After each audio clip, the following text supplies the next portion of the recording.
Next up, we're going to do some texturing with sponge, and we're going to do it with the same colors. We're going to use a black, the gray, and then the green. We're going to do some stone work this time. Okay, I've drawn out some stones here. We're going to get our gray, and we're going to start roughing in.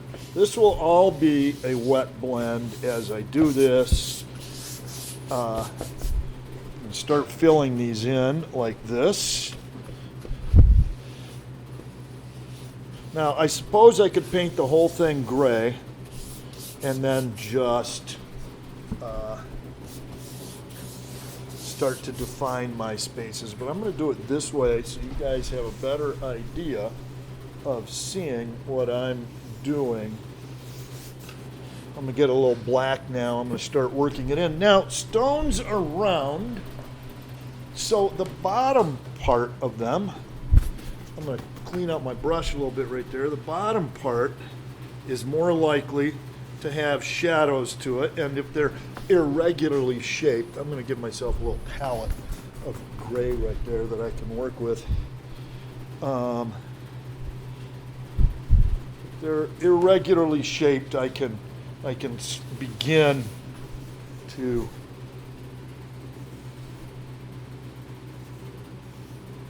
put this, get some texture in there. Now, what else is round is our mortar. There may be a hollow in that one of some sort, so we can, this is all wet blend, not a scumble so much as the scumble we just finished. I have, by doing the shadow down the left-hand side of our stone here, I've put our light source over there. Using a little cross-hatching, I'm starting to blend some of this in. Cross-hatching, which we covered in our first section, where I talked about the scumble. So it's starting to resemble a little more stone. Now, we need to think about our mortar. Okay, we're going to use one of my fitches here. And again, don't be afraid to get some paint on your brush. You want to knock off the drips a little bit. And we're going to come over here, and I'm going to start putting in our mortar line that is filling between our stones here. Okay, there I've roughed in our mortar. Now I'm going to start adding some shadow to the mortar. Again, don't be afraid to put paint on your brush.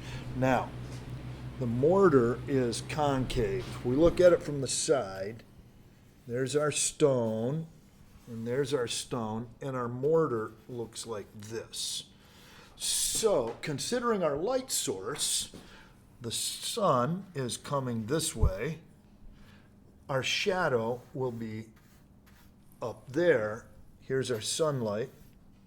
Our shadow is going to be up inside the top of the mortar.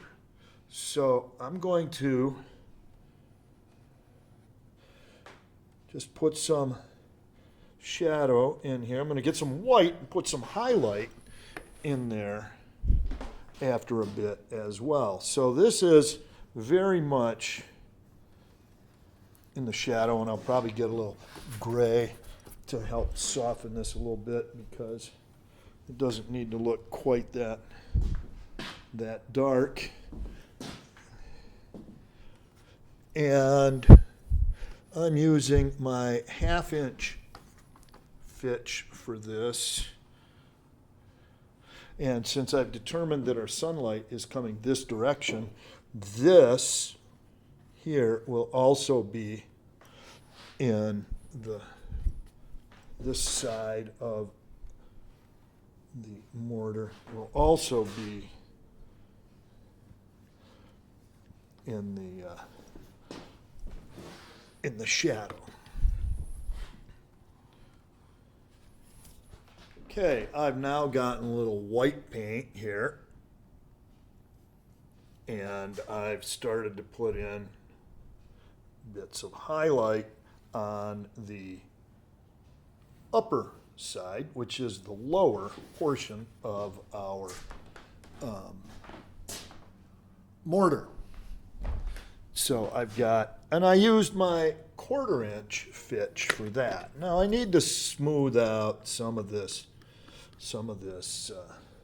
this black. It's really getting a little heavy-handed in some spots. Thusly, now, since stones are never exactly perfect, we can also take, I don't know if this brush will be quite the one I want, we can add a little more character to our stones.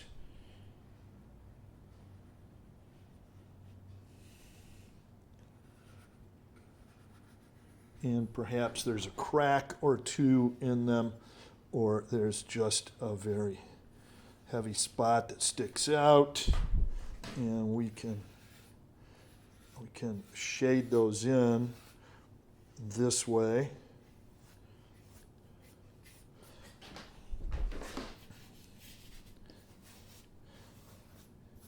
And then if we want to highlight a crack or something, we will come along on this side and put some highlight where the sun is catching that. Now, that's all of that. Let me go get a sponge. Here's a few of my sponges. I think for our purposes here, I'll use this one. First thing to do is you have to go get it wet. Otherwise, it's just not going to work for you. You have to soften it up. All right, I've softened up the sponge so it's easy to do, and you can see right here what I'm doing. And now we're just going to start to add a little texture to our stones, more to the stones themselves than into the mortar. And we can get heavier in spots if we want, and a little lighter in spots, keeping in mind that where we get lighter, we will add some of that white that I busted out a moment ago. All right, so there's starting to look a little bit like something. Now I'll get some white paint. Yeah, I'll do this. It won't hurt anything. Get a different part of the sponge. Get some on there. Well, that was a little heavy-handed.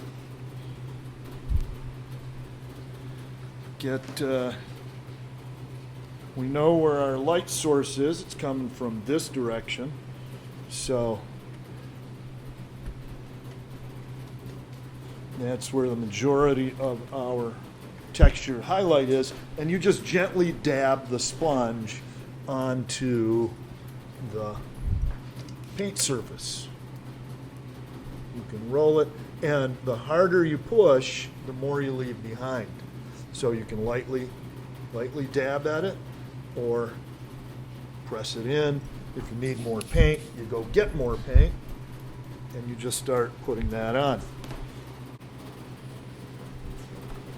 Using a paintbrush to stipple. We're going to get some green because, hey, look, there's a little moss growing on these. Again, you'll get an area to work with. And now, where does moss grow? It grows on the north side. So these stones are facing north. So we've got a bit of moss growing into them. If these are facing north and our sun is coming from that way is west. So we know that. So we got to start to get a little moss growing in here and stippling it in with a brush. And my brush is starting to clump up a little bit, so I go break it up some.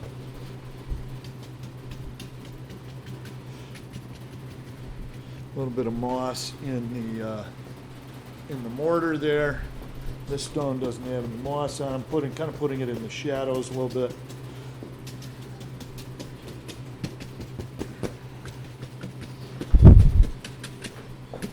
And there we've got our moss. We'll put this in the bucket over here to be cleaned. And there's our stonework right there from about 10 feet away.